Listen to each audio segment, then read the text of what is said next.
We're going to be talking about narcissism. What is it?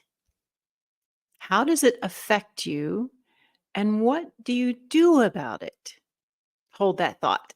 Welcome to Howling at the Moon, where the mystical meets the practical, and the canine spirit guides lead the way. I'm your host, Heather Leigh Strom. In 2022, I experienced a sudden, life-changing spiritual awakening. After a lifetime of struggling with, who am I and why am I here? For 5 decades, the world felt cold and confusing. Now I see the patterns, the purpose, and the bigger magical picture. My mission? To help you find your way through your own awakening journey. Here, you'll discover limitless possibilities for spiritual growth, powerful healing frequencies, and extraordinary energetic professionals, each designed to guide you into deeper healing and remembrance. Some episodes feature enlightening wisdom from spiritually evolved guest healers, visionaries, and authors. Others are led by the multidimensional canine spirit guides themselves, sharing their unique intergalactic wisdom and frequency. If you've been craving deeper truth, multidimensional healing, and a little cosmic magic, you've just found your pack. Listen and watch on Spotify or YouTube and bring the magic back into your life. So, narcissism, what is it? Well, I've always known that I've had at least one narcissistic parent. And the reason this topic is important to me is if you've read my book, you might have figured that out. It was important to me not to place any labels on my story, on anybody in my story when I wrote it, because my story is just that. It's my story. But sometimes it's helpful to understand the players in your story a little bit more thoroughly. And I had an interview with Randy Fine recently, and she is an expert on surviving narcissistic parents. And when I looked at her podcast and her information that she has available, she's written a book that I have not read, but I'm sure would be quite revealing, answer a lot of questions for me. She taught me some things, and she basically justified how I had felt my entire life. I'm not one to really invest in labels. That seems to empower the dysfunction. So I never wanted to label the quality or the type of relationship I had with my parents. I just knew it wasn't very positive. It wasn't very supportive. It wasn't very helpful. And if you've read my book, you know that that's okay because that helped me become who I was meant to be. But not everybody is capable of seeing the big picture like that. So let's talk about narcissism. What is it? For me, narcissism was someone who could not see past themselves, who could not see past their own selfish needs, who could not put themselves aside and love or care for anyone else. Now, that might sound odd, thinking that a parent is narcissistic. How can a parent be narcissistic, right? Because their sole purpose is to take care of their children. Well, this isn't true for everybody. Not everybody is a natural parent, I came to discover for myself. And narcissistic parents tend to distance themselves from their children, which is what happened to me. And they tend to not really show genuine interest in their own children. Now, this is kind of tricky because on the outside, to someone looking in on this picture, that's not apparent. That's not obvious because these individuals are very skilled at showing people what they want to see, at sort of performing for the general public. So, my father, I didn't go into too much detail about him, but I think one of the reasons he was a preacher was because when he got up on that stage and he had a dedicated audience that was willing to listen to him, he performed. And that made him feel good. That validated him, that empowered him in a way that he himself had never felt empowered because he did not have the best childhood either. So that fulfilled him. And that was how he compensated for his disorder, his dysfunction, his disease, whatever you want to consider it. Unfortunately, because he never overcame his own narcissism because of his father, he then engaged with me from that space. So these parents are not very fun for their children. And there's two types of children that they, from what I've learned from the work of Randy Fine, there's two types of children. There's the golden child that can do no wrong, and there's the scapegoat that no matter what the scapegoat does, they can't do it right. And that's where I was, because my disadvantage was that I could see what was happening. I could see how my parents were behaving. And for some reason, I knew better. Somehow, deep inside, I knew better. So I didn't buy it. I didn't fall for it. And I stood my ground.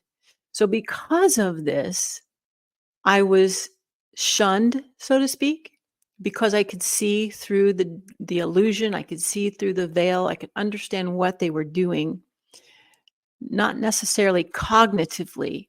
Subconsciously, I knew to protect myself against it.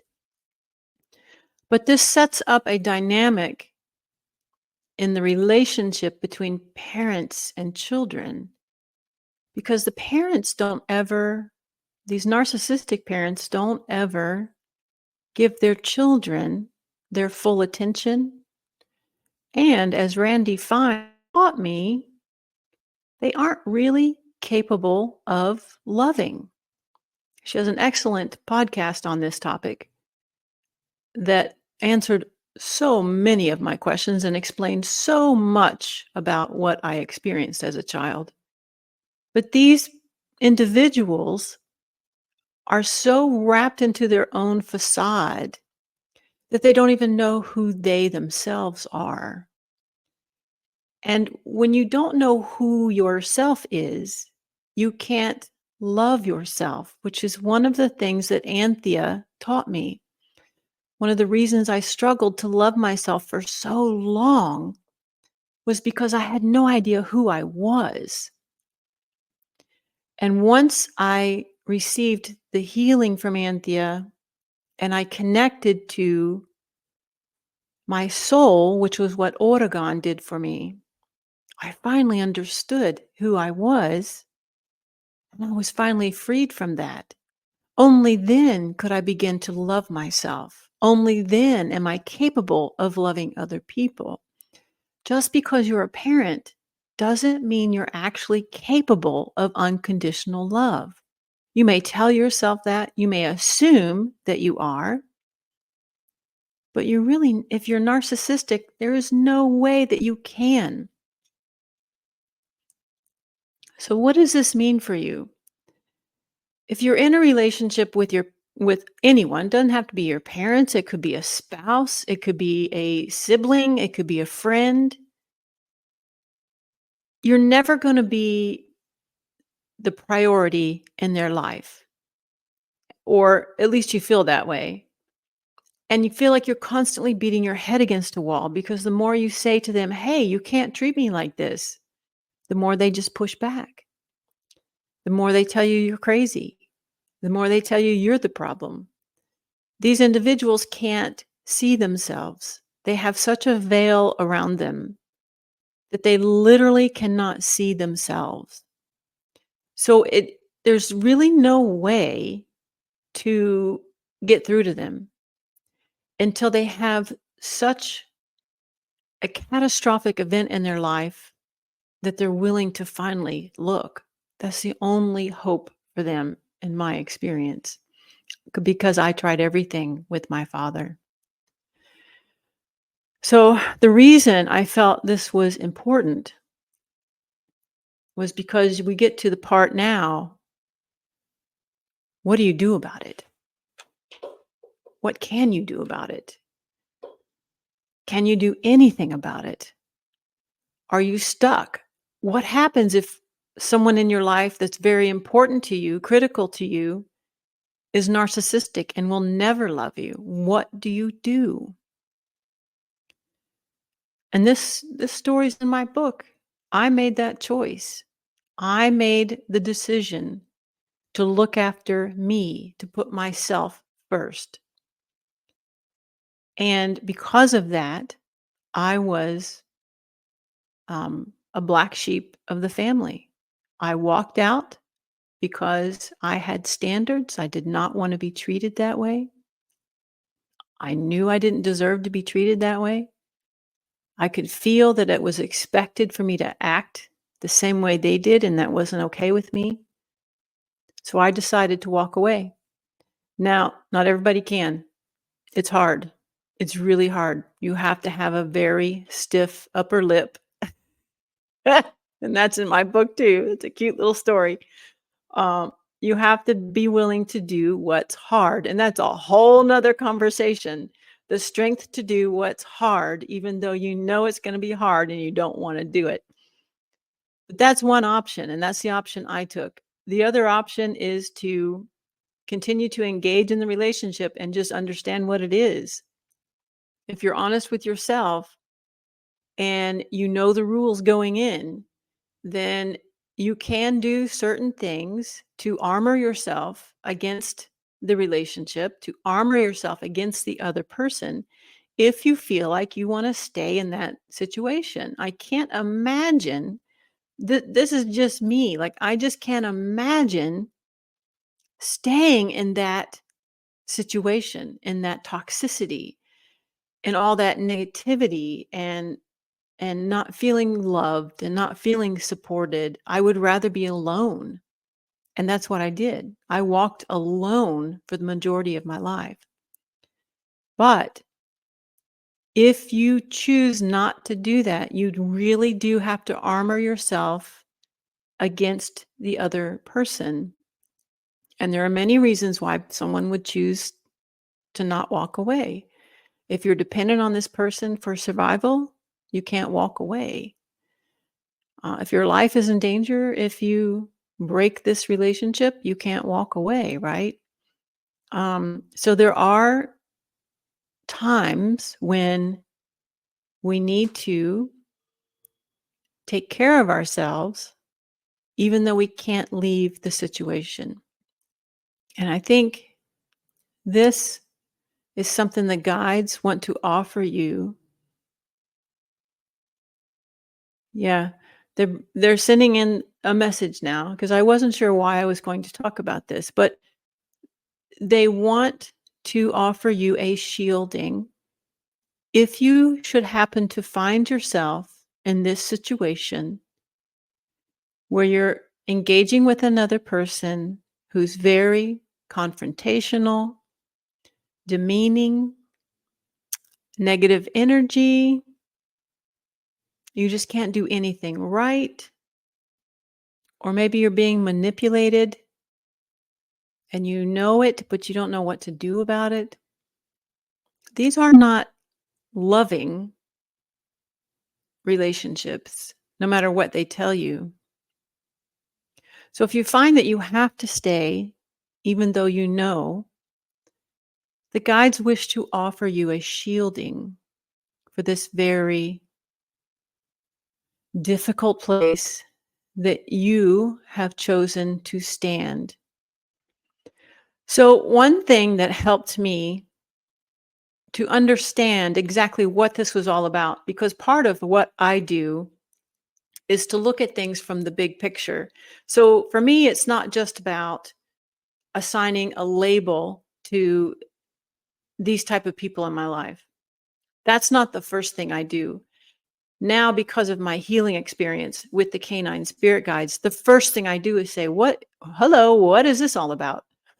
What do I need to know about this? Why am I experiencing this? Why am I seeing this, hearing this, feeling this? Tell me what I need to know about this. Because commonly, once we understand the message, then we're not going to be seeing these messages anymore. That's part of the challenge in life, is understanding why we are experiencing what we are experiencing. And in my book, this is actually a very surprising epiphany that I had, and it only occurred while I was writing the book. I did not know this was going to happen.